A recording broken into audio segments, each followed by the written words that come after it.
perfect. Yeah. You look perfect, baby. Thanks. They did such a good job. Yeah?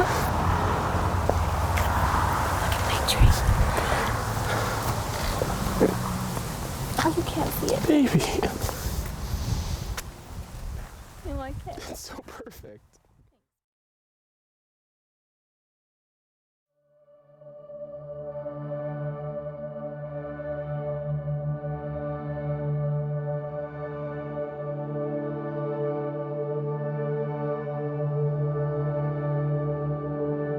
Welcome everyone to this very special celebration of love.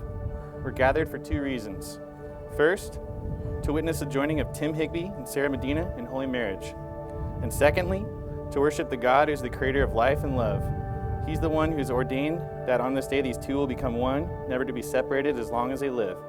So together with Tim and Sarah, we celebrate not only their love for one another, but also his love for us all. I'd like to start by thanking you two for the honor of being able to officiate today.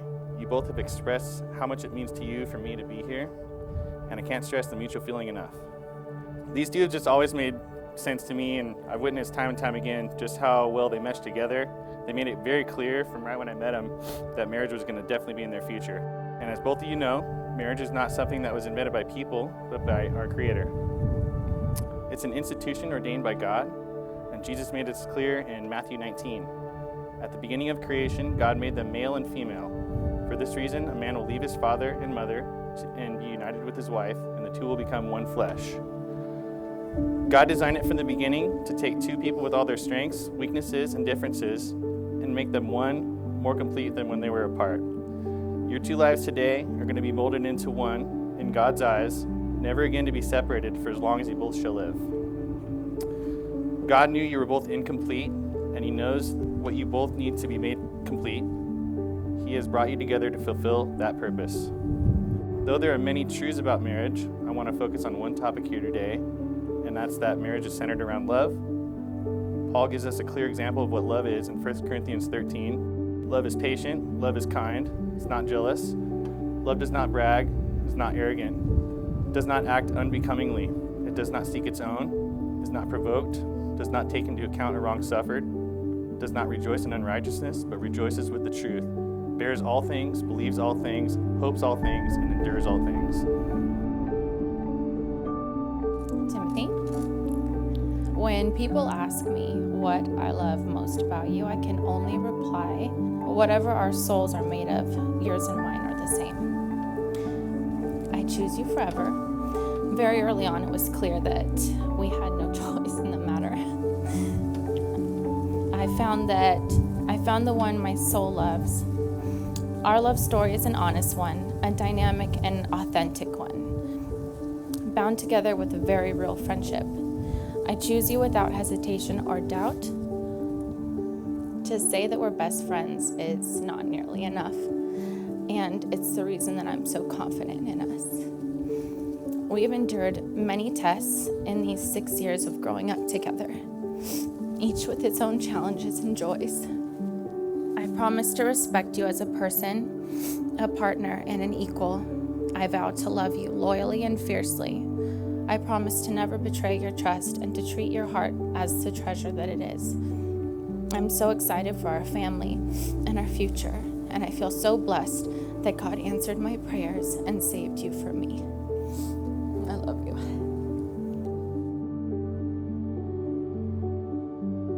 Sarah, you're my best friend, and I'm so lucky and thankful to call you mine. You are kind, thoughtful, intelligent, and I'm proud to be your husband today. I promise to love and cherish you for the rest of our lives. I promise to always choose you, care for you, stand beside you, and share with you all the ups and downs life has to offer.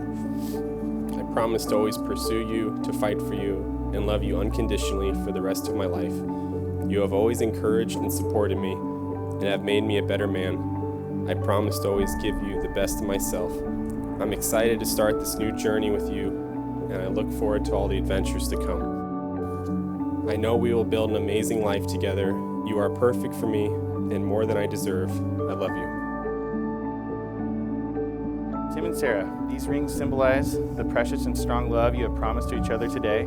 They are visible signs of your lifelong commitment to each other. So Tim, will you have Sarah to be your wife, to live together in holy marriage? Will you love her, comfort her, honor her, keep her in sickness and in health, forsaking all others, be faithful to her as long as you both shall live? Yes.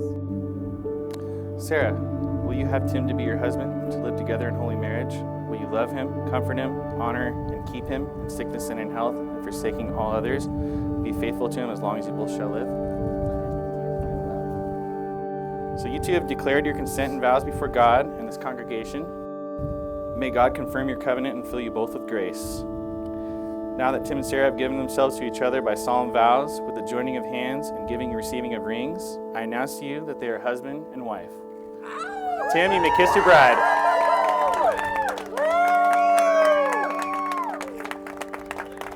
For the first time, Mr. and Mrs. Tim Higby.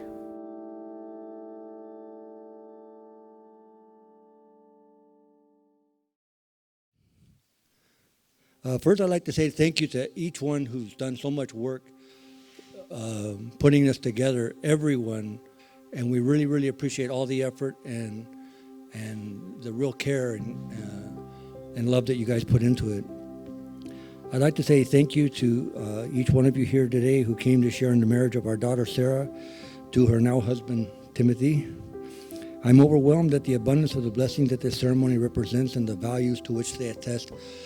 The other day we came over here and just looked around and just started to feel that responsibility that comes along with marriage, and it just is really, really beautiful. I'd very much like to thank Mr. and Mrs. Higby for the love that they have extended to our daughter and the way in which they have included her into their family. They have successfully raised both a wonderful son and daughter, and we feel so fortunate to have them in the life of our girl. Sarah has been a blessing far beyond what her mother and I could have ever imagined. We are as proud of her as any parent could be. She has always been level-headed and mature for her age, and that maturity has revealed itself in her kindness and ability to fix problems often at her own expense, hoping only to gain by it an increase in the mutual comfort and harmony of those around her.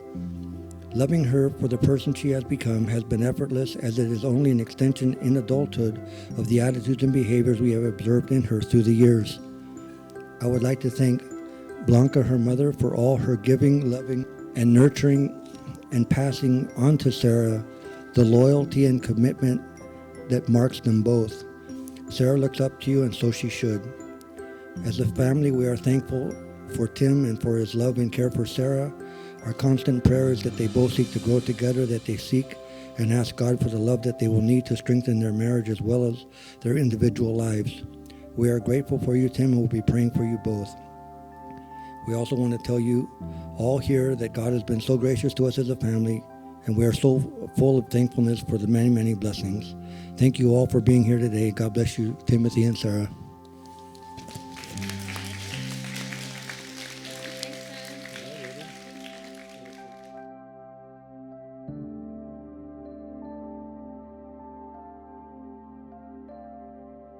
I put this together, I've been thinking about this for probably a few months. And so I thought I would just kind of take it a little different angle. Tim was born in Delray Beach, Florida, 32 and a half years ago. Joanne calls me October 19th at 9 o'clock in the morning, the day he's supposed to be born. And she says, come on home, my water broke. So I hit I-95 in Florida at about 90 miles an hour. I'm like so excited. Here I come. So the only thing that we were convinced of at that time was that we were going to have a girl. Tim was going to be a girl. And Tim's name was Summer. So here we are, we're into the labor, right? So we're 12 hours later. We have our baby at 8:40 p.m. On the day, that evening of the day he was supposed to be born. She says to me, she goes, I said, what is it? She goes, she says, you have a boy. I go, really? She goes, what are you going to name him? I go, Timothy, of course. Timothy just came out. It was just right from there. So Timothy it was. So what does Dad do? Dad quickly runs outside and starts lighting off fireworks in the parking lot. I run outside, and I had these fireworks all prepped. I pulled them out of my car. I'm in the parking lot blowing off, Roman candles and M80s. they're getting Joanne all cleaned up upstairs. So as the midwives tended to him, our neighbors next door opened up a bottle of champagne, and they were all screaming and laughing. And everybody was so happy that this was, long after this, somewhere, our roles changed a bit. So Tim is now a teenager. He's rolled forward. Now, it's not just father and son. It's like Tim, I'm holding a flashlight for Tim. Like, we're doing projects at home, working on cars, building stuff. I'd say to Tim, anything that we were going to do, I'd say, hey, well, Tim, what do you think? What do you think we should do? He'd say, well, let's do it this way. So I grabbed the flashlight, and we would start doing whatever it was. I would be assisting him. So now the roles kind of changed. And, he's kind of the dad, I'm the kid, and I'm learning from him. As that part of his life moved on, one thing was really obvious to me was that he had an uncanny mechanical aptitude. Then, many years again later, in my mind, all of this was really in preparation for what Tim was going to do in his life. He was going to eventually meet Sarah. And one day, he was working at Starbucks. I was walking out and walking to my car, and this girl's walking toward me. Sarah, I don't know if you remember this. And as I walk past, she stops me and she says, aren't you Tim's dad? And I'm like, I'm kind of a celebrity in town here. I said, of course. She says, well, I'm Sarah. And she shook her hand. She put her hand out to me, and she shook my hand, and she said, nice to meet you. And I was just like stunned, because I'd never had anybody, she just introduced herself and was so, right up front and forthright. I never forgot that. That was so special. I was just very unique. I can only say that, so impressed, probably one of the most impressive young ladies we've ever met, that I've ever met. And I can't say how proud I am to have you as my daughter-in-law. Congratulations to Tim and Sarah. If we would please hold our glasses up, propose a toast. Tim and Sarah, congratulations. I love you both very much. Thank you.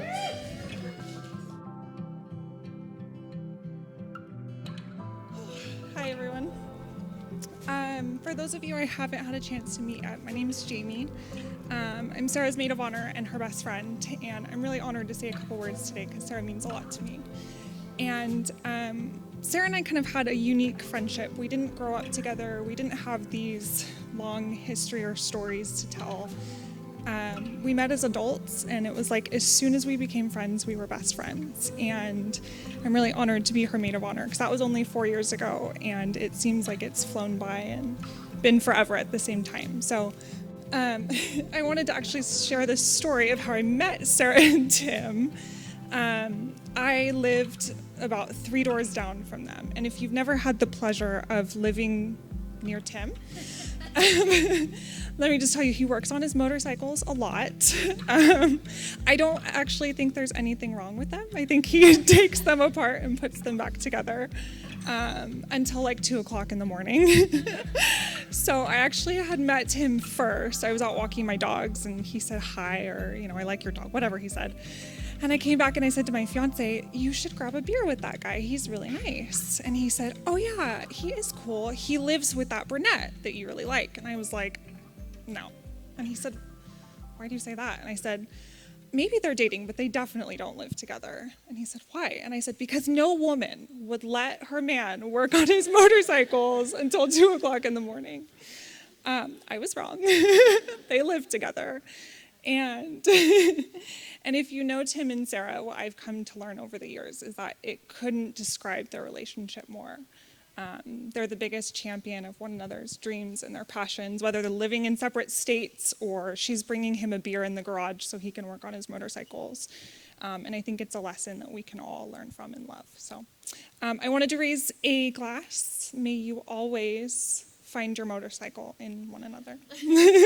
I love you both. Congratulations. Thanks, Tim. Love you.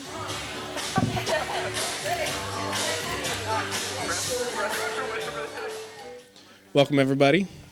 So again, for those of you that don't know me, I am Tim's best man. I'm very honored and privileged to be that. I've known Tim for about 9-10 years now. And we met at Starbucks. And when I talk to people about Starbucks, there's two things I talk to them about. I talk to them about my best friend, and I talk to them about my wife. And so I hold Starbucks very close to my heart. And but when I started there, Tim was the cool guy. Like, Tim was the guy that, like, you wanted to know, you wanted to be friends with. You know, I'm like, oh, I'm never gonna be friends with Tim. Like, Tim's never gonna want to talk to me. Tim's never gonna be my friend. We were closing one night, and it was my birthday. And my parents came in, because that's what my parents do, and they brought me cupcakes. And Tim's like, oh, it's your birthday? That's cool, I guess. And it happened to be my 21st birthday. And he looked at me and he's like, what a loser, you're working on your 21st birthday? And I'm like, yeah, sure, you know, it's just another day. And he's like, no, you're stupid. Like, he's like, let's go get drinks after work. And so, you know, him just wanting to do that with me meant something to me. And so after work, we closed. We ended up going to Yard House. And we just sat there for a few hours. And he bought me drinks, and we just talked, and we found out we had a lot in common. When I think about what stands out to me of how we became friends, I think of that moment. And I don't know if I ever really told you that, but like, that moment stands out to me because it meant something to me. The last story I want to share is how you two met. So Tim had come home one day after work, and me and my wife were dating at the time. We're sitting on the couch, and Tim comes home, and he's like, dude, you'll never believe it. I'm like, what? He's like, this girl left her phone number on a Starbucks napkin and gave it to me. I'm like, what? That's odd. No, who would give you anything like that? And the next day or a few days later, they ended up going on their first date. He comes home with this like big smile on his face.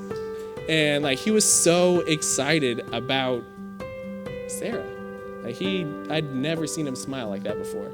Like, no matter what gun he talked about, no matter what motorcycle he talked about, he had enjoyment, but he had never had a smile than the smile he had after the first time he met you. And from then on, I knew that you were going to be around a while. He just talked about how, lucky he felt in that moment.